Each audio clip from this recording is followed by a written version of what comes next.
आपण पाहत आहात आपल्या हक्काचे प्रतिध्वनी न्यूज। मिरज तालुक्यातील बेडग येथे विहिरीत पडून 55 वर्षीय व्यक्तीचा मृत्यू, रेस्क्यू फोर्सची तातडीची कारवाई। मिरज तालुक्यातील बेडग येथे आज सकाळी झालेल्या दुर्दैवी घटनेत विहिरीत पडून एका 55 वर्षीय व्यक्तीचा मृत्यू झाला। ही घटना 12 डिसेंबर रोजी सकाळी 11 वाजण्याच्या सुमारास माळी वस्ती परिसरात घडली। मयत व्यक्तीचे नाव विजय श्रीकांत आवटे, वय 55, राहणार माळी वस्ती बेडग असे असून प्राथमिक माहितीनुसार ते रस्त्याने जात असताना दुर्दैवाने रस्त्याकडेला असलेल्या विहिरीत पडले। विहिरीतील पाण्यात बुडाल्यामुळे त्यांचा मृत्यू झाला असल्याचे समजते।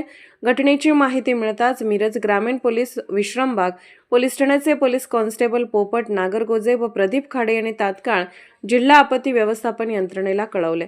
अल्पावधीतच रेस्क्यू फोर्सचे पथक घटनास्थळी दाखल झाले। रेस्क्यू फोर्सने तातडीने बचाव कार्य राबवत मृतदेह बाहेर काढण्यात यश मिळवले।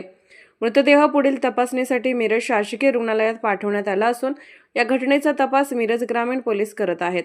या बचाव कार्यामध्ये कमांडर कैलास वडर, आसिफ मकानदार, आकाश कोलप, सागर जाधव, महेश गव्हाणे यांचा सहभाग राहिला।